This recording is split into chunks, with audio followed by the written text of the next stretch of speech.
Okay, hi.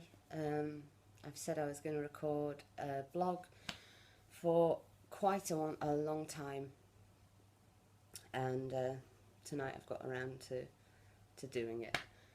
I'm sorry I've been away for a while. Now, I'll say before I start anything that although I'm recording this for our small research group, I'm aware that people with protracted withdrawal from SSRIs are hungry for information and desperate, so I'm quite aware that this video may go beyond the reach of the 30 of us involved in the research at the moment. Everyone knows my story. I'm 4 years into an extremely severe protracted withdrawal, which is a misnomer, which I'll come back to. And anything I say on these blogs is my opinion, and it's the opinion of someone with no formal education in this area. I am not a doctor. I am not anything apart from a very severe victim, and I don't care that people don't like that word. That's how I feel. Of this fucking horrendous reaction that many of us have had. And I have had severe Tardive Akathisia for 4 years. I'm not able to work. I have dyskinesia. I have depersonalization. All of it. I have every single symptom, everything you guys might have out there.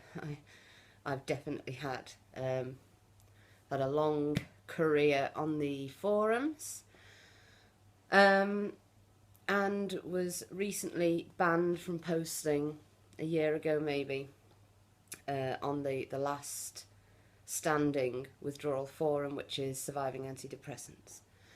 So the purpose of these videos is going to be explaining where we are coming from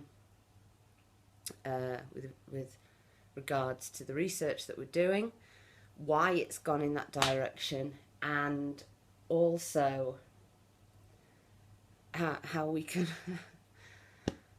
find something to make this stop. And I really strongly believe we're extremely close, if not have found it already, because as you all know, we have one person who is taking the drug that we look at in the theory, and she's very well. So she's gone from 10 out of 10 akathisia, bedridden and screaming, to functioning and considering going back to work now.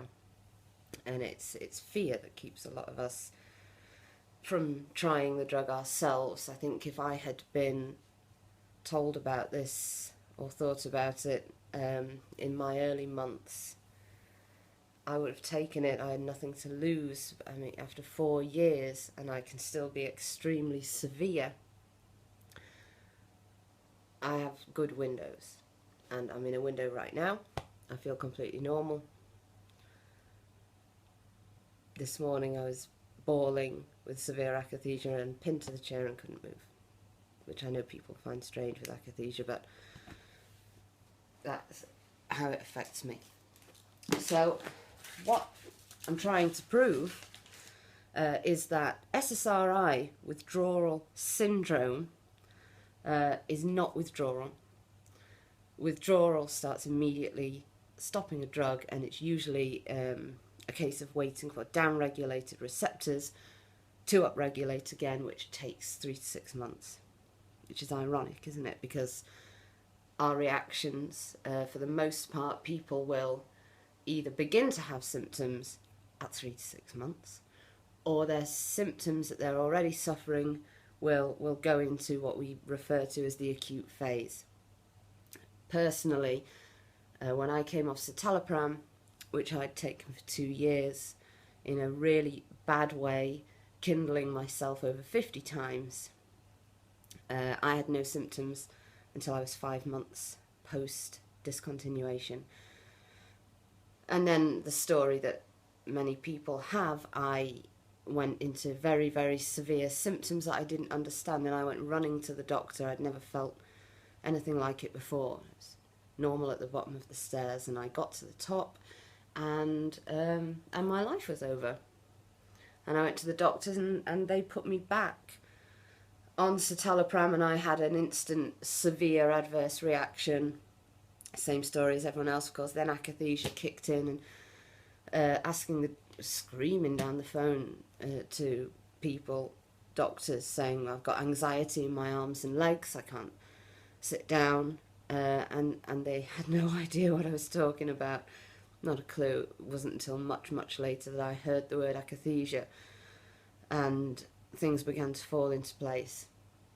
But still, it took 3 years before I actually came up with any theory on why it happened, even though I spent every single day researching.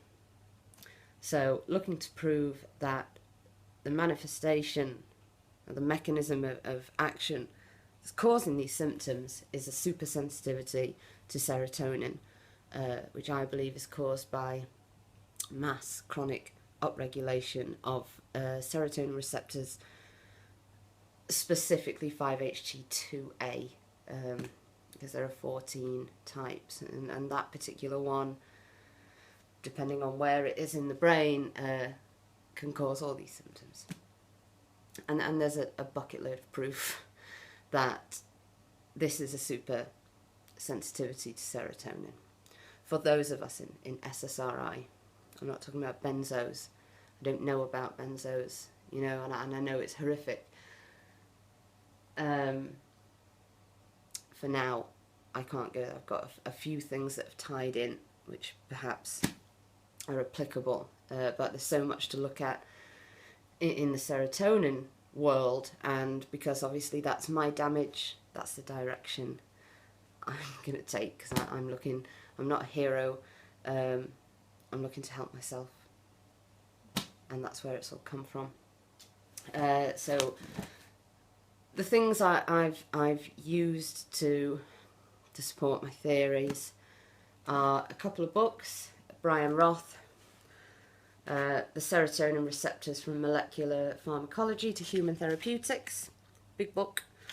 Spoken to Brian Roth, spoken to his friend Herb Meltzer. They were quite helpful until they ran off, like people do. And the very best book, which is Stahl's Essential Psychopharmacology.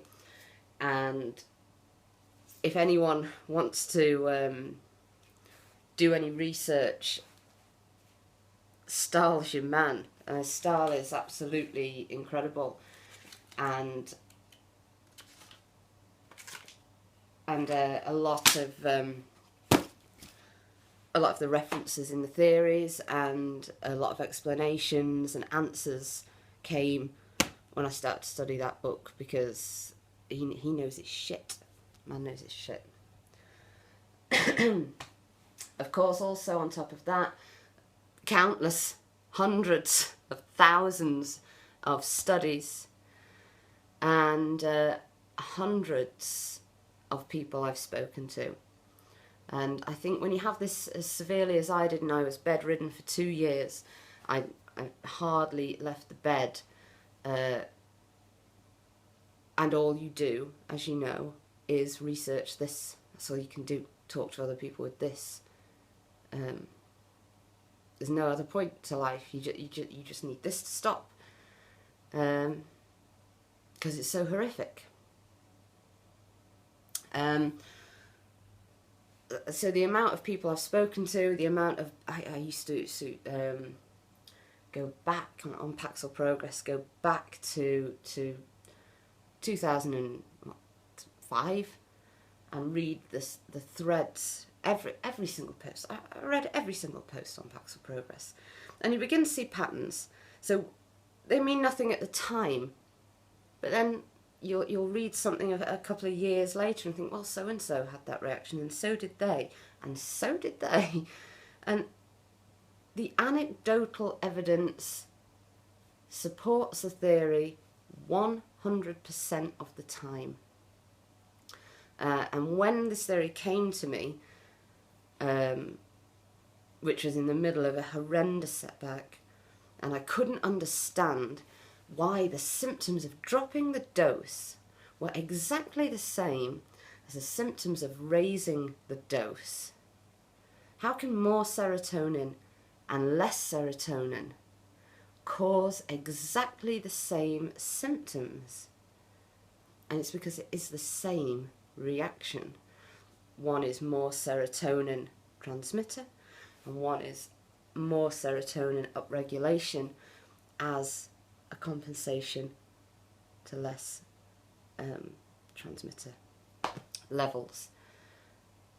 And then once that clicked, that was it. I had a direction to go in, and everything fitted. And the more people you spoke to, and the more you observed your own reactions to things, I understood that that was definitely where we needed to go. And that's when the theories came out on the sites. I got banned, and I set up my own group. You know, I've got some great people on the group, and I think together we've come up with something great. So this was just a brief introduction, and I'm going to start right at the beginning. So I'm going to record another blog now, which is going to go into neurons and what is up and down regulation. Then we can start putting into that what's happened to us, kindling factors, and how we can hopefully get ourselves better and get everyone else better too. Go back to living. So hello, and I'll see you in a minute.